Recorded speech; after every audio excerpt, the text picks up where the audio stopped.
하나님, 오늘도 귀한 언약을 붙잡습니다. 하나님께서 이 약속이 우리의 심령 속에, 영혼 속에 잘 박힌 모처럼 박히게 하옵소서. 그리하여 하나님이 주시는 그 영광에 다 거기 걸리게 하여 주시옵시고, 하나님이 원하시고 기뻐하시는 온전하신 뜻을 응답으로 받는 축복의 시간표가 되도록 역사하옵소서. 모든 영광을 주님께 돌려오며 예수 그리스도의 이름으로 기도하옵나이다. 아멘. 우리가 잊고 살아가고 있는 것, 또 잊어서도 안 되는 것, 또 잊으면 안 되는 것, 몇 가지가 있습니다. 그 중에 제일 첫 번째는 모든 인간은 하나님의 형상대로 하나님이 창조하셨다는 겁니다. 이거 놓치면 저와 여러분들이 왜 인생을 살아가며 어디서부터 왔고 내가 왜 이렇게 문제 속에 있고 내가 이 문제가 왜 이렇게 해결되지 않는가, 거기에 대한 해답이 나오질 않습니다. 인간은 하나님의 형상대로 하나님의 그 사명을 감당하고자 하나님이 창조하셨습니다.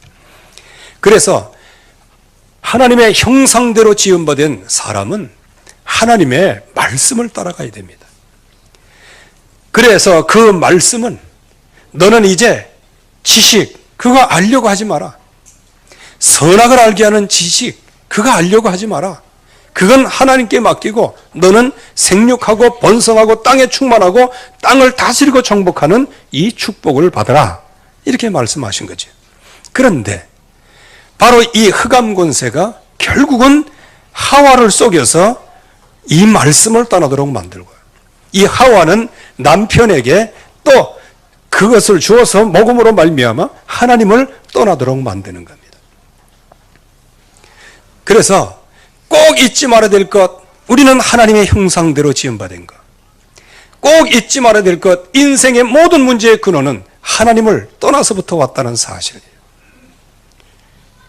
그래서 하나님은 여기에 구원의 길을 주셔서 하나님이 육신의 몸을 입고 이 땅에 오셨습니다. 말씀이신 주님이 말씀의 육신이 돼서 이 땅에 오셨습니다. 이유는 뭐냐? 이유는 저와 여러분들을, 하나님 떠난 모든 죄인들을 건져내기 위하여 십자가의 대속의 죽음을 죽기 위해서 이 땅에 오신 겁니다. 그래서 많은 수치를 당하시고 많은 부끄러움도 당하시고요.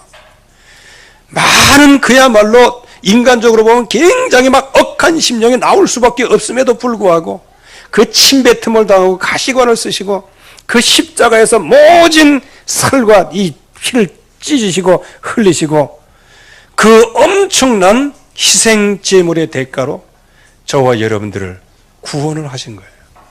구원하는 조건이 뭐냐? 예수 그리스도의 이름을 부르는 자는 구원을 얻으리라. 이 구원의 길을 열어놓으신 겁니다. 그래서 저와 여러분들이 이 구원의 길 대신 이 예수 그리스도, 그분을 우리 마음에 영접하고 또 그 약속을 우리가 실제적으로 붙잡을 때 하나님은 이 땅에 모든 흑암 권세를 꺾어주시고 저와 여러분들을 모든 저주 운명에서 완전히 해방시키시고 이 땅에서 그야말로 하나님의 형상된, 하나님의 자녀된 권세를 이 땅에서 누리도록 하나님은 우리에게 모든 것을 전부 다 부어주셨습니다. 그래서 우리는 누구의 이름을 부르면 되느냐? 예수 그리스도의 이름을 부르면 되는 거예요. 그런데 이 예수 그리스도의 이름을 실제적으로 이제 어떻게 부르느냐가 이제 중요한 거거든요. 그래서 너희는 마음으로 믿고 입으로 시인하여. 여러분들이 마음으로 믿으시기 바랍니다. 중심에. 그래서 그리스도는 우리 안에 지금도 주인으로 와 계신 거예요.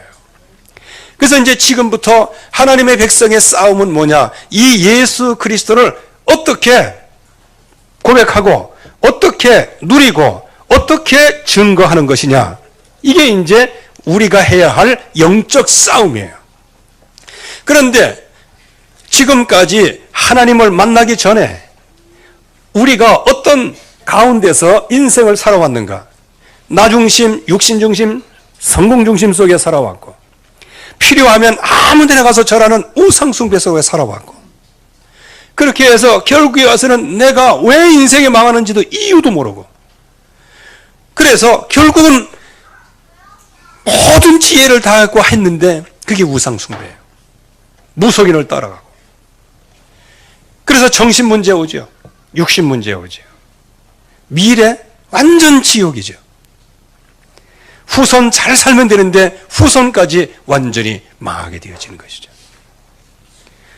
여기에서 하나님은 저와 여러분들을 건져내기 위해서 십자가에서 그 살을 찢으시고 십자가에서 그 엄청난 그 보혈의 피를 흘리셔서 저와 여러분들의 모든 운명과 주주팔자를 한 번에 십자가에 못 박으시고 저와 여러분들을 하나님 만나는 길을 열어주신 겁니다.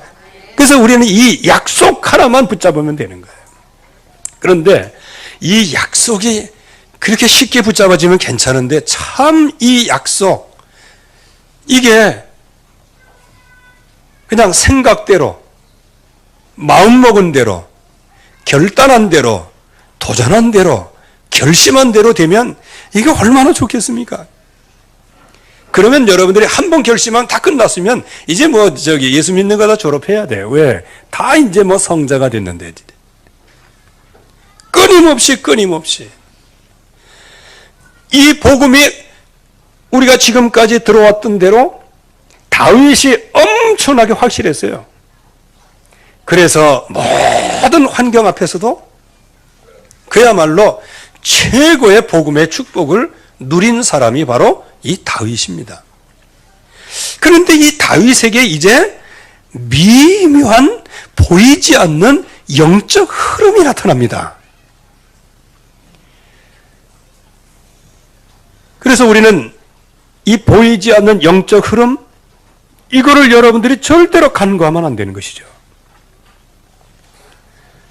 이 흐름, 그래서 우리는 늘 복음의 흐름 속에 있어야지. 자칫 잘못하면 이상한 보이지 않는 영적 흐름에 그냥 스물스물하게 당하게 된단 말이에요. 우리는 하나님 만나는 길, 우리를 영원한 저주에서 구원받는 길은 오직 예수는 그리스도다예요. 그 약속을 우리의 심령 속에 늘 각인 뿌리치질. 그래서 21가지의 삶을 통해서 정말 저와 여러분들의 정말 깊은 응답을 누려야 되는 것이죠. 그런데 이 다윗은 지난주까지 생각해 본 것처럼 그야말로 원수의 집안이라 할지라도 그에게 은총을 베풀고 그를 살렸단 말이에요, 가문을. 근데 이제 오늘은 양상이 좀 다릅니다. 은총을 베풀 때 아주 싹 받아들이면 얼마나 기분 좋겠습니까? 그런데 이제 이 암몬 자손은 다윗이 은총을 베풀 때 이거를 받아들이지 않고 도리어 조문사절단을 모욕해서 보내게 됩니다. 여러분들, 여기에서 생각해 볼 게 있어요. 저와 여러분들이 다른 사람에게 은총을 베푸는 것이 과연 어디에서 시작된 은총입니까? 그래서 이번 사무엘하 10장 이 사건이 연결이 돼가지고요, 이상하게 다윗이 이상한 영적 흐름 속에 들어가게 되는 거예요. 밧세바와 부적절한 관계가 이제 이렇게 시작이 됩니다. 충신인 우리야 장군을 일부러 살해를 합니다. 사지를 몰아넣어가지고. 또 밧세바와 부적절한 관계지만 거기 아들을 하나 낳는데 그 아들까지 죽습니다. 또 아들 암논이 암논이 참 이상한 말이. 아무튼 암논이 자식이 많아. 암논이라고 하는 자식이 있는데 여러분들이 아시는 대로 압살롬의 여동생이 있어요. 다말. 이 다말을 너무 사모한 나머지 성폭행을 하게 됩니다. 그럼 너무 사모했으면 끝까지 사랑해야 되잖아. 성폭행하고 난 다음에 그냥 완전히 그냥 휴지 헌신처럼 버리게 됩니다. 이게 그 후에 나타난 것들이에요. 그 설명은 나중에 기회가 있으면 하겠습니다. 압살롬이 2년 지나가지고 가만히 있습니까? 이 암논을 또 죽여버립니다.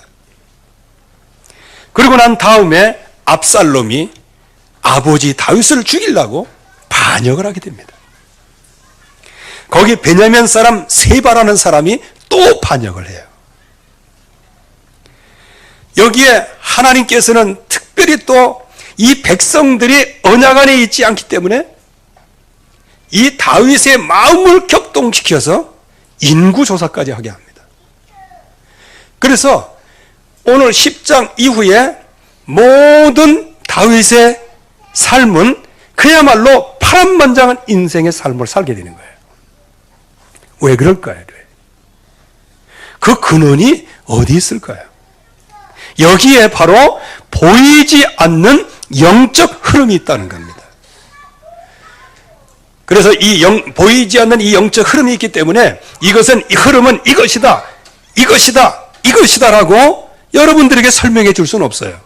그러나 이 말씀을 통해서 여러분들이 미묘하게 흐르는 것, 그리고 지금까지 왜 내 인생이 이렇게 잘 안 풀리는 것 같고, 왜 이렇게 인생이 정말로 계속 어렵고, 한 번 이제 이상한 마음이 들어오면 막 풀리지도 않고, 왜 자꾸 이렇게 하는, 그런 근원이 뭐고, 그 원인이 뭔지 보이지 않는 영적 흐름을 여러분들이 바꾸는 시작이 되기를 주님의 이름으로 축원합니다.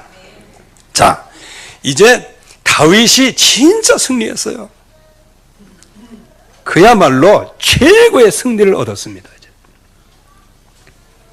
다윗이 가는 곳마다 여호와께서 이기게 하시죠. 거기에다가 정말 원수 집안이었던 그 사울, 그 가문을 이렇게 세워서 대를 잇게 하잖아요. 참 여기까지는 굉장히 좋은 거예요. 그래서 저와 여러분들이 이 복음의 언약을 붙잡고 진짜 다른 사람한테 선한 일을 하거나 다른 사람한테 그 은혜를 베풀거나 은총을 베풀 때 이때 이제 잘해야 되는 거예요. 아까도 말씀드렸지만 무비보셋은 그냥 받아들였어요. 근데 나중에 이제 무비보셋의 최고 몸종이 누굽니까? 시바라는 종이 있어요. 근데 그 시바라는 종이 이제 다윗이 압살롬의 그 반역 때문에 막 도망갈 때 그때 시바라는 그 무비보셋이 그때 따라가야 마땅하거든요. 근데 자기 주인인 시바가 자기 주인인 무비보셋에게는 아무 얘기 안 하고 자기 혼자 다윗에게 필요한 거 말도 갖다 주고 물도 갖다 주고 막 다 갖다 주면서 얘기하는 거예요. 무비보셋은 왜 안 왔냐? 네 주인은 왜 안 왔냐? 예, 그 사람은 자기 땅 차지하려고, 사울의 땅 차지하려고, 그때 왕이 이렇게 피신한 여기에서 그거 차지하려고 그거 하고 있습니다라고 이제 관계를 꾸며가지고 이렇게 하는 거예요. 그 다윗이 얼마나 그 화가 나겠어요. 이제 나중에 와가지고 이제 무비보셋한테 물어보죠. 왜 안 따라왔냐? 저 시바가 나를 속이고 이렇게 해서 이렇게 됐다. 그렇게 하니까 이제 뭐 이것저것 하다 보니까 사울의 재산을 시바와 무비보셋 이제 반을 나눠갖고 이렇게 주는 거예요.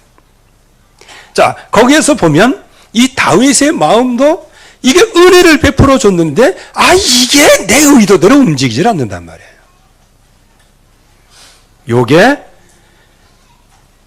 보이지 않는 영적인 흐름의 시발점이란 말이에요. 자, 오늘 말씀을 봅시다. 이거 오늘 여러분들이 진짜 잘 기억하셔야 됩니다. 이거 복음 갖고 있어도 무너지는 거예요, 잘못하면. 그리고 진짜 하나님의 자녀된 권세 다 갖고 있으면서도 오늘 가만히 보면 이게 일이 안 풀리고 있는 거예요. 자, 암몬에게 다윗이 은총을 베풉니다. 이제 암몬은 누굽니까? 아브라함의 조카 롯의 후손이에요. 엄밀하게 얘기하면 아브라함에게 두 딸이 있었어요. 첫째 딸, 둘째 딸인데 둘째 딸이, 이거 얘기하면 좀 긴데 아무튼 간에 둘째 딸이 아버지의 씨를 받아갖고 아이를 하나 낳는데 그 아이의 이름을 베남미라고 줬어요. 그 베남미가 바로 암몬이라는 것이고 그 후손이 바로 암몬 족속이란 말이에요. 그러면 복음이 있는 집안이에요, 없는 집안이에요? 복음이 없는 집안이에요. 복음은 갖고 있대, 언약은 갖고, 언약의 백성은 백성이로되 뭐를 놓치고 있는 거예요? 실제적으로 약속을 놓치고 육신대로 살아가는 사람들이에요. 그 엄마는 그 소돔과 고모라 거기 재앙받을 때 그거 쳐다보면서 아주 그 장롱 속에 있는 금은보화 그거를 생각하고 있다가 소금 기둥된 사람 아니겠어요? 그러니까 언약이라는 게 아무것도 없는 그런 가정에서 이 딸들은 뭘 배웠겠어요? 소돔과 고모라의 그 엄청난 타락을 배운 거예요. 그러니까 결국은 아버지와 관계를 해서 아이를 하나 낳은 거예요. 그래도 하나님께서는 롯을 생각하셔서 그 모압과 암몬, 첫째 딸은 아버지 씨는 모압이고 그리고 그 둘째 딸 아버지 씨는 암몬이란 말이에요. 모압과 암몬 그 지경에 가거든 그들과 싸우지 말라 이렇게 말씀하셨어요. 그만큼 하나님이 그래도 관심을 갖고 계신 분이에요. 갖고 계신 그런 족속이란 말이에요. 그런데 이 사람들이 언제든지 그렇잖아요. 육신적인 사람은 영적인 사람을 자꾸 핍박을 합니다. 이게 저 가정에서도 마찬가지예요. 대개 이제 이렇죠. 부인들은 잘 믿어보려고 정말 이 말씀 붙잡고 막 그 붙잡고 기도하고 그래서 교회 나오고 새벽기도 나오고 뭐 나오고 그러면 남자들 대부분 뭐라 그럽니까? 아, 교회가 반맥이죠? 이렇게 이제 나오는 거예요. 왜 그럴까요?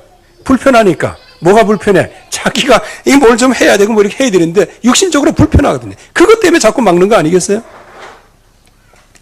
또 현장에서도 마찬가지예요. 막 진짜 성령으로 인도를 받고 복음 운동하는 사람 그런 사람이 있는데 자꾸 육신적으로 보면 에이 저건 왜 별것도 아니게 저게 이제 이렇게 얘기한단 말이에요. 사명 감당하면 사명 감당하는 거구나. 같이 해야 되겠구나. 이렇게 생각하면 되는데 언제든지 육신의 사람은 영적인 사람을 거스르게 된단 말이에요. 그래서 늘 얘기하는 대로 갈라디아서 5장 16절 이하에서 이렇게 한번 보세요. 육체의 소욕은 성령을 거스리고 성령은 육체의 소욕을 거스려가지고 이 둘을 하지 못하도록 만드는 거예요. 그러니까 이 암몬 족속이 완전히 육신, 언약을 붙잡고 있대 육신적인 것이란 말이에요. 그러니까 항상 이스라엘을 시샘했어요. 그래서 이스라엘을 향해서 늘 괴롭히고 위협적인 존재로 완전히 이스라엘의 적국이 된 상태란 말이에요. 그래서 예레미야 49장 1절에서 6절 그 후에 이렇게 보면 하나님께서 심판의 경고를 받은 하나님의 심판의 경고를 받은 족속이 바로 이 암몬 족속이에요. 재앙받는 족속이에요. 그런데 이 암몬 왕 나하스에게 이 다윗이 도움을 받습니다. 그 내용은 뭐 별로 기록이 없는데 어쨌든 간에 이걸 한번 유추해서 올라가 보면 사무엘상 11장 1절에서 11절 말씀에 보면 다윗이 왕의 기름 부음 받고 제일 먼저 이 황제 암몬과의 전쟁이거든요. 그때 나하스를 완전히 초토화시킵니다. 그러면 나하스 왕의 생각은 어떻겠어요? 사울을 향하여 적개심을 갖겠죠. 그런데 이 다윗이 나하스에게 피해왔어요. 그러면 이 나하스가 다윗을 어떻게 되겠어요? 너의 적, 그러면 우리는 동지. 뭐 이렇게 나오는 거 아니겠어요? 그렇게 해서 이 나하스가 아마 정치적인 목적으로 이 다윗에게 잘해줬을 거예요. 엄밀한 의미에서 다윗의 친한 친구는 아니에요.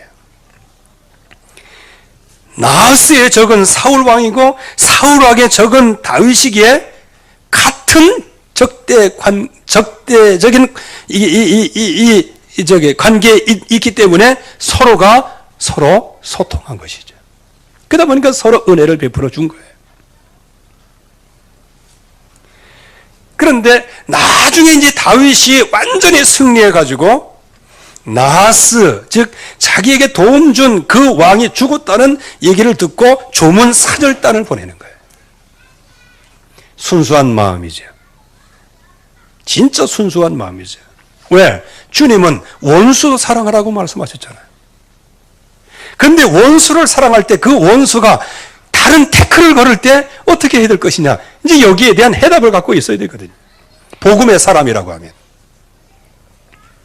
그래서 이 다윗이 은총을 베풀려 조문 사절단을 보내게 됩니다. 순수한 마음으로 보냈어요.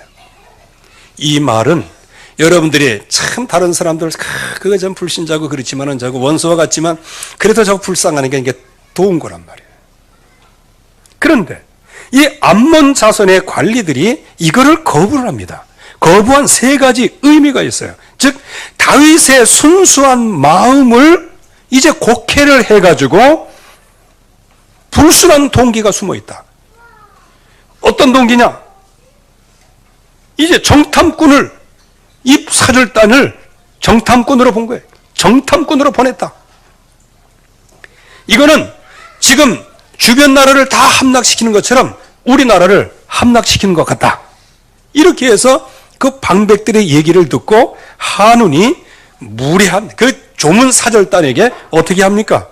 수염 절반을 제거하고 의복을 중동 볼기까지 자르고, 여기 중동 볼기 그러면 여러분들 좀 그런데 이게 뭐예요? 허리 밑으로 옷을 다 잘라버린 겁니다. 빤스도 없어요.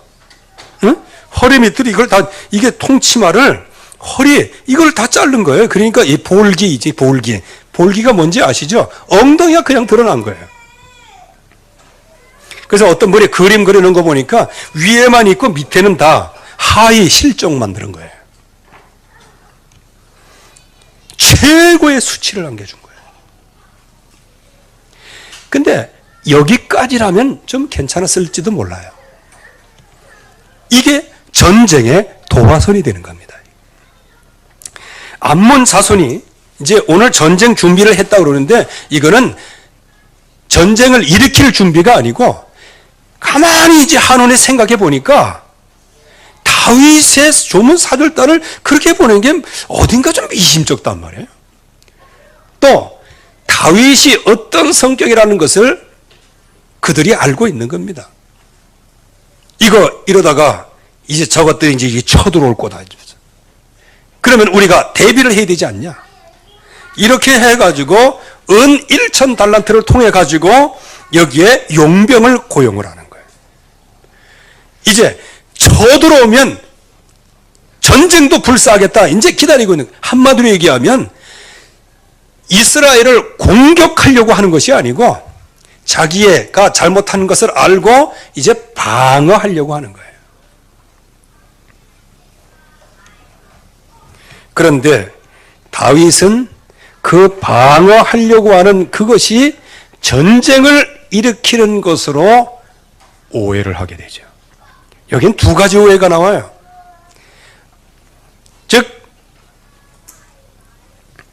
한운이 옆에 사람들 얘기를 듣고 이거 우리를 넘보러 온 거다 이렇게 오해를 하고요. 다윗은 내가 이렇게 은총을 베푸는데 저놈들이 전쟁을 하려고 그래? 오해를 한 거예요. 이제 여기에서 뭐가 되어집니까? 전쟁이 일어나는 거예요. 그런데 제가 말씀을 쭉 한번 보면 결론 한 가지가 나와요. 이 한운 왕은 다윗 왕이 싸우려고 오면 그거를 방비하려고 지금 이걸 준비를 하는 거예요. 방어 준비를 하는 거예요. 그런데 이 다윗과 요압 장군은 그들을 치려고 싸우러 나간 거예요. 여러분들, 한운 모압 왕에게 은혜를 베풀려고 했으면 그거를 좀 끝까지 지속해야 되지 않겠어요? 그런데 그들이 오해를 했습니다. 또 거기다가 막 군사까지 모으고 있어요. 이제 그 은총, 은혜가, 호의가 변하여 이제는 완전히 적개 쓰임으로 바꾼 거예요. 요게 바로 다윗의 그동안에 쌓아왔던 모든 믿음이 영적 흐름을 바꾸는 포인트가 되는 거예요.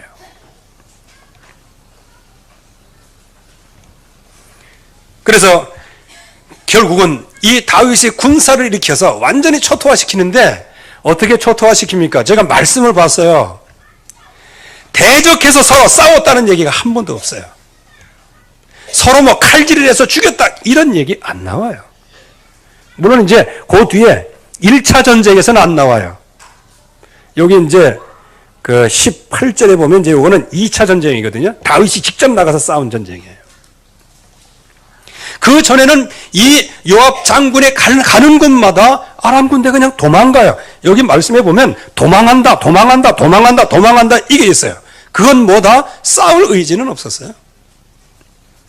그런데 그것을 보고 오해를 해서 결국은 백성을 풀어가지고 군사를 풀어서 완전히 초토화를 시키는 겁니다.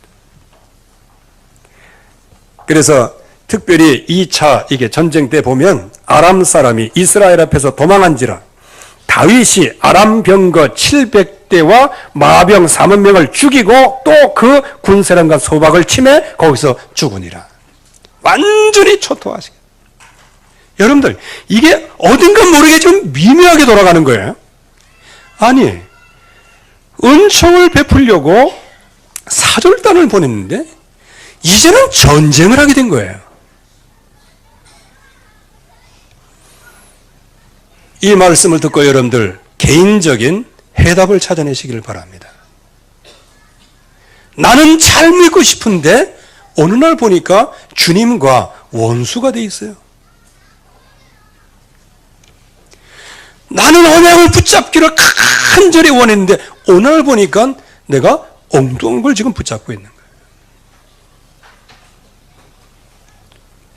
그래서 결국은 저와 여러분들이 여기에서 진짜 보이지 않는 영적인 흐름을 우리가 잘 응답으로 받아야 됩니다.